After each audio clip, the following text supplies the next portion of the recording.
boa noite a você que acompanha o Bahia Record desta quarta-feira. Nós começamos falando da prisão dos acusados de participação no sequestro de uma juíza e de uma promotora que acabou sendo estuprada. O crime aconteceu na semana passada aqui em Salvador. Hoje, a polícia apresentou o grupo formado por um casal e 2 menores de idade.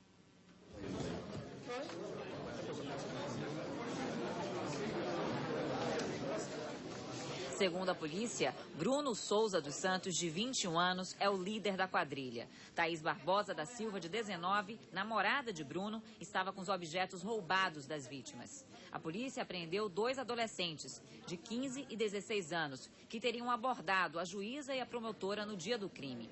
Para chegar aos suspeitos, os investigadores utilizaram imagens de câmeras de segurança dos bancos, onde foram utilizados os cartões das duas. Nosso pessoal da inteligência da Rondesp Central e da 13ª Companhia passou no DHPP, manteve contato, conseguiu pegar as fotos e as filmagens dos saques que foram efetuados pelos meliantes com a juíza e a promotora, levou a um informante que prontamente identificou-os.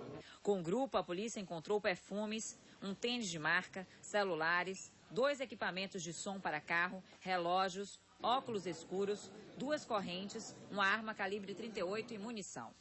De acordo com a polícia, o sequestro foi na quinta-feira da semana passada no bairro da Pituba, em Salvador. A juíza e a promotora chegavam num barzinho quando foram levadas pelos suspeitos. De acordo com as investigações, as vítimas ficaram cerca de 12 horas com os bandidos, que nesse período pararam para fazer compras com os cartões roubados. A juíza foi liberada primeiro. A promotora continuou com o grupo e sofreu violência sexual. O planejamento deles era só o saque. E depois, por influência, se eu não me engano, de Zoião, que é o líder do grupo, incentivou para que fizessem os outros crimes. O secretário de Segurança Pública justificou a agilidade da polícia na solução do caso. Os crimes, que chocam mais a opinião pública, com certeza, nós temos que ter uma velocidade mais rápida, até para que a sociedade se sinta confortada e se sinta mais segura, mas tem a dizer que outros crimes também tiveram uma apuração nesse curto espaço de tempo, independente da posição da vítima ou das vítimas. E ainda nesta edição, você vai ver outro caso de estupro em Salvador. O crime aconteceu hoje num dos pontos turísticos mais movimentados da capital, o Porto da Barra. A vítima é uma mulher que aparenta ter problemas mentais. Segundo testemunhas, no momento do crime, ela estava desacordada. O acusado foi preso em flagrante. Daqui a pouco, todos os detalhes dessa história. Ontem nós mostramos aqui no Bahia Record que um suposto toque de recolher imposto pelo tráfico de drogas obrigou comerciantes a fecharem as portas. Hoje, nossa equipe de reportagem voltou ao bairro e constatou que o clima de tranquilidade retornou depois da presença da polícia. Os moradores de Pernambués tentam voltar à normalidade depois do toque de recolher imposto por traficantes em represália à morte de Davi Conceição Lima, de 25 anos. Que seria integrante de uma facção rival do traficante Babalu, que continua foragido da polícia. A ordem de fechar o comércio e proibir os moradores de circular pelas ruas do bairro perdeu força na tarde desta quarta-feira, com a investida da polícia. Aqui no fim de linha, não encontramos sequer uma viatura da polícia. Os policiais se encontram na entrada do bairro, fazendo uma blitz e fiscalizando os automóveis que deixam o bairro. De certo, procurando o traficante Babalu. Hoje me deu mais segurança de estar colocando o currículo. Agora ontem realmente eu preferi ficar dentro de casa. Tranquei a casa toda, fiquei lá tudo fechadinho, porque ontem realmente... Você mora com quem? Eu moro com minhas 2 filhas, eu tenho 2 filhas. E as filhas já estão em idade escolar, não? Já sim, estão em casa. Eu fiquei com medo. Não foi para a escola? Não, há uma filha adolescente e uma pequena, estão em casa. A maior prova de que o Pernambués está voltando à sua normalidade é que quando nós passamos para ir até o fim de linha, neste local estava acontecendo uma blitz realizada por policiais militares. E até eles já deixaram o bairro. E um homem foi preso hoje em Salvador ao tentar fazer compras em um mercado com documentos falsificados. O repórter Guilherme Santos traz as informações. 6ª Delegacia Territorial, bairro de Brotas. E aqui nós temos o Wellington José Santana Barbosa, há 36 anos, que está preso nesta delegacia. Wellington, por que você está aqui? É a primeira vez? Nós estamos dando o direito de você, inclusive, se defender. Não quer falar nada? O Wellington não quer mostrar o rosto, não quer falar nada, não tem problema. Quem vai nos contar o porquê que o Wellington José Santana Barbosa está preso aqui na delegacia é a doutora Maria Dail, que é a delegada titular. E aí, doutora? O Wellington foi preso mais uma vez. O ano passado também foi preso em flagrante. Ficou 2 meses no presídio e foi liberado. E agora voltou a fazer o mesmo delito. Qual tipo de delito? Ele falsifica documentos. Agora mesmo ele foi preso com uma carteira de um agrônomo, coloca a foto dele e o nome da pessoa, fez um cartão de crédito também e estava fazendo compras em um mercado de Salvador. Ele tentou ontem comprar com essa carteira e hoje ele voltou, né? Então, o gerente desconfiou que havia alguma coisa errada, porque ontem, ao pedir a identidade, ele se assustou e foi embora. E hoje, quando ele tentou comprar de novo, foi reconhecido e foi preso. E continua o combate ao tráfico de drogas nas rodovias que cortam o sudoeste do estado, na divisa entre Bahia e Minas Gerais. A Polícia Rodoviária Federal apreendeu hoje 4 quilos de pasta base de cocaína e 1 quilo de crack que estavam sendo transportados em ônibus interestaduais. 2 homens foram presos. 1 quilo de crack foi encontrado dentro desta mochila no ônibus que ia de São Paulo a Timbaúba, em Pernambuco. O passageiro Cristiano Gomes Pereira, de 38 anos, confessou que receberia R$1.000 para transportar a droga. E entregar lá para um tal de João Mago, entendeu? Que é conhecido na cidade como João Mago. Como ele sabia dessa viagem minha de caminhão lá, que eu sempre estava rodando para São Paulo, perguntaram se eu trazia. Eu trago. Em outra apreensão, 4 quilos de pasta base de cocaína e 10 quilos de produtos químicos que seriam utilizados no refino da droga foram encontrados. Depois de processado, o material poderia render até 12 quilos de cocaína e 48 mil pedras de crack. Neste caso, a droga foi encontrada num ônibus que saiu de São Paulo com destino a Paulo Afonso, na Bahia. O Weber Pereira Luz, de 36 anos, foi identificado como responsável pelo transporte dos produtos. Na delegacia, ele negou tudo. Cristiano e Weber já têm passagens pela polícia. Desta vez, os 2 foram autuados em flagrante por tráfico de drogas e estão à disposição da Justiça. Ele foi enquadrado no artigo 33, que é uma condenação de 5 a 15 anos, o qual fica a critério da Justiça, conforme o Código Penal determina.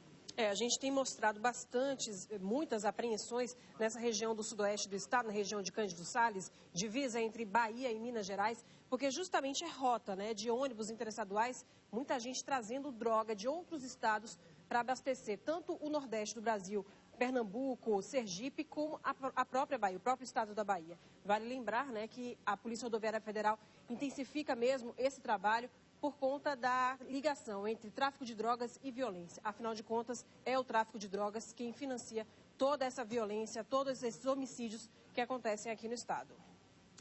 O período de seca tem levado sofrimento a muitas regiões do interior do estado. No município de Bom Jesus da Serra, no sudoeste da Bahia, o gado está morrendo de fome. Sem ter o que fazer diante da situação, os criadores acumulam prejuízos.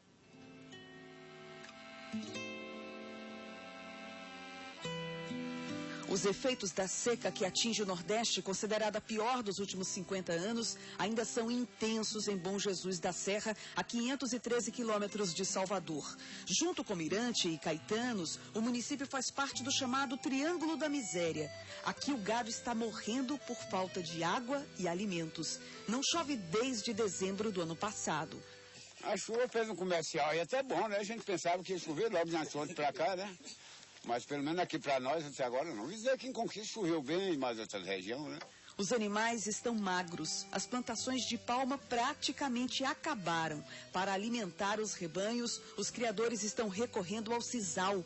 Essa planta de folhas longas e verdes geralmente é utilizada na fabricação de cordas, mas agora está sendo o último recurso do sertanejo para salvar a criação. Seu Valdionor, por exemplo, perdeu metade do rebanho. Quando ele despeja os pedaços de sisal nos coxos, os animais avançam famintos. Já morreu 12 vacas, morreu 5 novinhas de ano e meio. E agora eu estou rolando com essas aqui.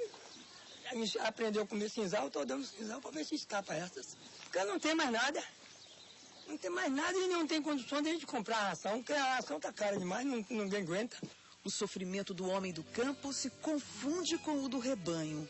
Eu por exemplo, não estou dormindo mais, só de tanta preocupação lutando com esses trem. Não pode deixar morrer de fome. Um já morreu, mas essa daí agora tem que aguentar para ver se não acaba de tudo. Água! Nessa redondeza aqui não tem água. Enquanto a chuva não chega, os animais vão se alimentando com as plantações de sisal. Ao sertanejo, resta lamentar a situação, mas sem perder a esperança. Não, a esperança não pode perder, que é a última, né? Para morrer é ela, né? É muita luta para o pobre catingueiro, se diz, nessa luta, né? Esperando que Deus mande um bom tempo, né? Para mandar chuva para molhar essa terra tão querida, que nós amamos muito e pretendo viver muitos anos por aqui. Eu agradeço a vocês e agradeço a todos que rezam por nós, enquanto a gente tem esperança de Deus. Obrigado.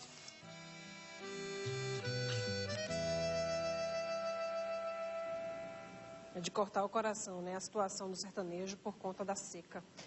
Trabalhadores da construção civil no Cabula, em Salvador, fizeram um protesto hoje contra a alimentação servida no canteiro de obra. Um dos operários diz que chegou a ser hospitalizado por causa da comida estragada. O operário Francisco conta que ficou 2 dias internado em um hospital, vítima de uma infecção no intestino. De acordo com os médicos, o problema foi causado pela alimentação ingerida durante o trabalho. O pão com muita manteiga, aquela gordura, praticamente sebo, né? E a comida vindo comida azeda também, certo? E como eu fiquei doente, a minha esposa falou, filho, procura logo o médico. Quando cheguei lá, fez um exame de sangue e constou que estava com infecção intestinal. Os colegas de Francisco neste canteiro de obras na região do Cabula paralisaram as atividades em protesto contra a alimentação fornecida pela empresa. Vem arroz azedo, entendeu? Feijão, às vezes, o pessoal acha coisa dentro. Pedra, macarrão azedo, né? Essa semana veio. E o pessoal passando mal aí, sempre ninguém resolve nada, né? Alguns manifestantes mostraram o pão servido no café da manhã desta quarta-feira e garantiram que outros operários também foram internados por causa da alimentação servida na obra. Tem colega da gente que está internado no HGE, tem outro que chegou agora, tem 25 dias que ficou em casa internado, entendeu? Então eles não tomam providência, então a reivindicação da gente é parar. Eles reivindicam também melhorias nas condições de trabalho e reclamam da falta de apoio do Sindicato dos Trabalhadores da Construção Civil. Todo mês é descontado nosso contra-cheque R$16. Então, eles deveriam estar aqui presentes. E não estão? Não estão, infelizmente não estão. A gente pede até desculpa aos companheiros por a gente não ter chegado aqui no canteiro de obra a tempo. A gente vai ouvir a direção da empresa e os operários também para se chegar ao denominador. Porque se a alimentação está fazendo mal aos operários, tem que ser tomada a providência. Entramos em contato com a construtora, que através de sua assessoria nos informou que vai averiguar a denúncia feita pelos operários e que, a depender do resultado, poderá trocar o fornecedor de alimento. Daqui a pouco, enterrado o idoso assassinado durante saidinha bancária na capital. E ainda, a mulher é estuprada em um dos pontos turísticos mais visitados de Salvador. O acusado foi preso em flagrante. A gente volta já.